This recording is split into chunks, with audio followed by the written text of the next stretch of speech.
Morning, everyone. Hello. My name is Kelly McBride, and as Paul said, I work for an organisation called the Democratic Society. I'm based in Edinburgh, in Scotland myself, and I've been working in the field of dialogue and deliberation in various guises, some in non-formal education, some in youth work, for around 10 years. And I started really seriously using and exploring digital tools about 7 years ago. So I'm here to talk to you about digital democracy today. So digital simply is the practice of using digital tools and technologies. And when we're talking about democracy, what I'm talking about really is how we use digital tools to broaden and deepen participation, to provide information, to promote transparency, and to enable decision making. So digital can be used in multiple different ways, and I'm going to talk about it in probably quite a broad sense today. So what does digital look like? It might surprise you, it might not, to see that not all of these pictures are really digital. So the angle that we often take at DemSoc in the projects that we do is starting from a position of thinking about what is the project we want to do and what do we want to achieve, and how can digital or the use of technology support or enable those goals that you have. Sometimes it's absolutely appropriate to use digital, and it's a great idea to think of the different ways that you can integrate it into your projects. And in other settings, it's maybe not appropriate. But in multiple settings, we tend to use digital alongside processes that are also conducted offline. So digital can be people sitting at home, reading information, generating ideas, participating in something you've set up. It can also be you taking your mobile technology and doing like I was doing in that middle picture, visiting a care home to talk about the ideas that have been generated in the community for how to spend local budgets. It can also be used in events that you have. So people come and they use digital technology to look at the different things that have been suggested by the community and maybe vote. And I'll talk a bit more about that in a moment. But it also is the way that you can, for example, generate ideas both online and offline. And all of that stuff that is generated is brought together at a local community event where people then have the opportunity to develop proposals, develop ideas, and maybe also vote. So digital can be used in multiple different ways. And of course, sometimes people talk about how digital can't completely replace face-to-face. We see a lot of processes that use digital only, but as I've already emphasised, we use a lot that see digital as one component of a broader process. And it is about just finding the best fits. So, some benefits of using digital. There are multiple, but I've just highlighted a few here. So, of course, reaching new audiences. We often, in the work that we do, have that kind of threshold problem, the problem of getting people over the barrier into the physical space, into the room. Sometimes digital can help to involve people in different ways that may not have crossed that threshold yet. Although in my experience, if I think about a participatory budgeting project where I personally live, I've noticed that people that engage with that process online over about 2 to 3 years actually then in the 4th year went to the physical event themselves. So they kind of build up an understanding of the process and then engaged in a different way. It can involve more people in decision making. It can overcome barriers of place and time. In feedback we see where we use digital tools, sometimes we get comments from people who are housebound, for example, who simply wouldn't have been able to engage in the process because they didn't have the time to come to the event. And this has given them a new route to participate. So you can see multiple routes of participation being possible. Harnessing the power of networks as well. Of course, some digital processes, you may create a specific site, but you can also share digital processes quite easily online and filter people to participate quite quickly rather than kind of sharing information, then they have to come to an event later on. And I mean, just a tip I've found actually in a lot of local processes, reaching out to people that run really popular groups on social media, like buy and sell groups, and asking for permission to post about processes has actually generated quite a lot of interest. So it's worth just kind of seeing some of the social networks out there and connecting them to whatever it is that you're doing. Openness and transparency, I'll tell you a bit more about that. Mobile and integration, so you can take your tech out with you into the streets. And developing new skills and ways of working, both for using digital in this context, but more widely as we see the proliferation of digital being used for all sorts of things, from public services, from connecting with communities, and everything really. So some examples here. I'm going to talk about a few examples and not do that in any depth or give you any case studies, but just to give you an idea of how it can be used. And I'm presenting it here in quite a broad sense. I'm not going to touch really on social media and more traditional consultation processes where, for example, a local government might put up a consultation, there's a 50-page document you need to read, and then you have to submit a really lengthy written response to that as an organised organisation. So I'll briefly touch on each of these in turn. So, crowdsourcing and idea generation. Essentially, if you have a question or an issue that you want to solve, or you want some input and ideas for how you could go about doing that, crowdsourcing idea generation is a great way to do it. I see this used quite regularly in things like participatory budgeting, but I've also seen it in the example we have up here, the Welsh Assembly on the future of agriculture in Wales, on environmental projects, on transport, ideas for community projects, language projects, health projects. So basically, crowdsourcing and idea generation is giving a chance for people to say, I have an idea, this is what it is. It's presented here in quite a basic form, but you can attach all sorts of information, audio-visual media, and other things to some of the platforms that exist. And this is just another example as well as something that's happened really recently in Scotland.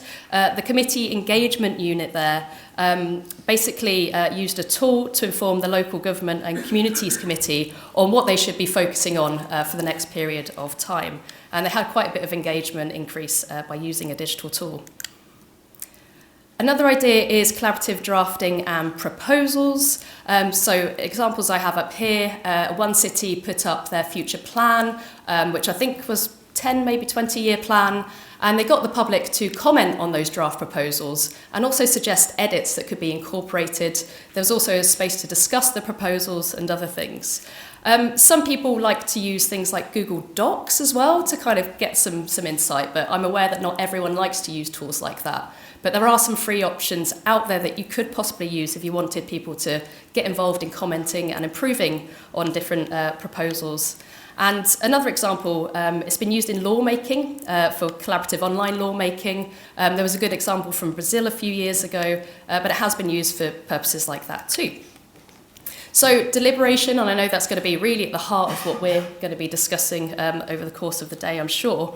There's a few things to say about online deliberation.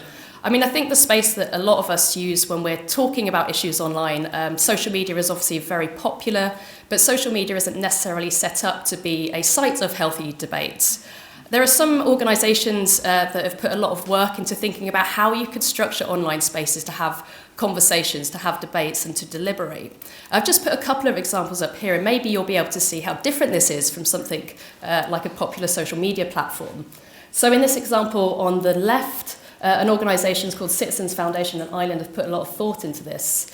So when someone posts an idea, they post a proposal, the way they've set up the deliberation, the debate below, is that people need to propose ideas for and ideas against. You're not immediately replying to something someone has said. It's not kind of a personal way of responding to a comment, but it's trying to put you in a position of thinking, actually, why do I support this or why do I not support this, and what argument can I make to try and convince others that are looking at this? So it's a slightly different way of setting it up. This example from Consider It on the right does a similar thing, but it also shows you kind of levels of agreement or disagreement for different ideas too. So I think the key takeaway for this is the way that you set it up matters if you're looking to do deliberation online, and context obviously is also important. It might not be appropriate to set that up in your community, or you might want to set it up but ensure that you have moderation and facilitation support to make it work. Another thing I will say is it's often good to co-design processes with people that are going to use it. I know, for example, a youth group I'm aware of in Scotland recently, they asked young people how they'd like to discuss matters with each other online, and they said, we don't want a new tool, we want to use something called Discord, which is a gaming app.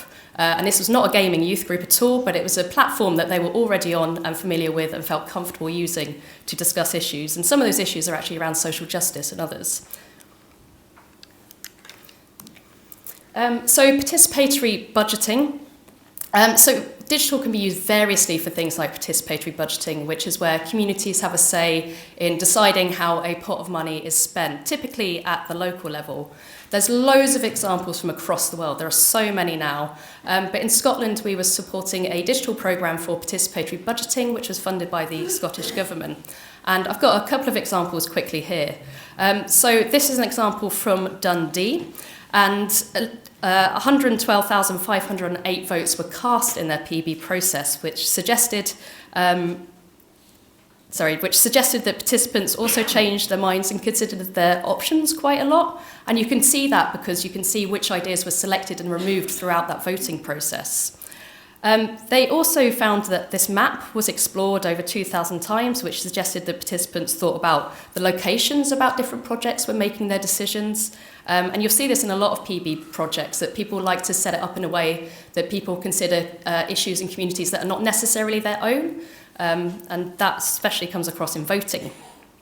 Projects were explored, which means that people were actually reading the substance and reading some of the detail behind these projects, and you could see that from the data that came through.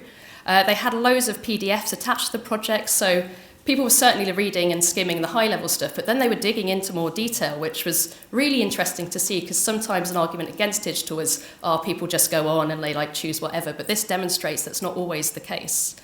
And they also did a lot of qualitative analysis, which suggested from the participants that they deliberated over their choices and had a desire to think about longer-term benefits of their decisions.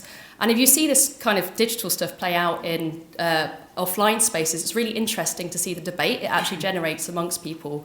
And I've seen that having gone into schools and sat there with an iPad and had discussions with people, and then they kind of generated discussions on their own. Just wanted to highlight here that digital can also show you kind of where ideas are springing up, so you can install things like maps. And voting, of course. I mean, you might be very aware that you can vote online, but you can do it in multiple different ways, depending on how you'd like to set up voting methods. It's not entirely rigid. And live participation, we've had a good example of that here today. We've been using Mentimeter, but we've also seen live participation incorporated into things like citizens' assemblies and lots of other offline spaces too. So you can bring that stuff into the room, make it quite interactive and quite exciting. And also open government. So what this is up here is an example from Mexico.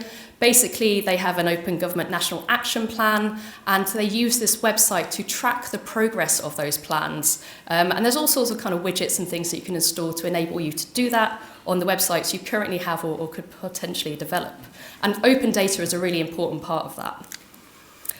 But yes, I mean, the possibilities, there are so many. I'm not going to go into any of these for detail, but I just wanted to respond because I know a few of you had specific things. Is that for me? Oh, no, sorry.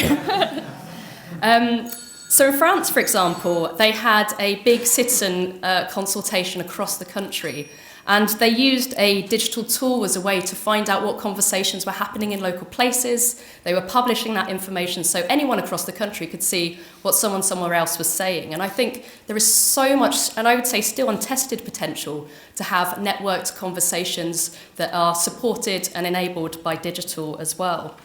I know there's things around forum theatre and other creative methods that could be explored. Are there possibilities for digital interaction there? Could you potentially live stream some of the things that are happening or bring some participation via live stream into the room? Circular economy apps, there have been some apps that have been created for that. And digital for storytelling, don't forget about things like the potential participatory filmmaking and the way that you can connect that media into some of the kind of apps and platforms and tools that exist to say, for example, this is my idea, we've made a short film about why we think it's important, we'd love you to vote on it or develop a proposal that will enable us to take it forward. So there's loads and loads of things to consider, which I'm sure we will talk about over the course of today. But yeah, I think the key takeaway is that digital can absolutely enhance and enable some of the processes that you might be doing here today. You don't have to do digital-only processes. It's really possible to integrate digital into processes that involve offline spaces as well. You just need to be quite smart and savvy about how you do it and ensure it all connects. But that's part of a good design process. And hopefully we'll have some great chats about that.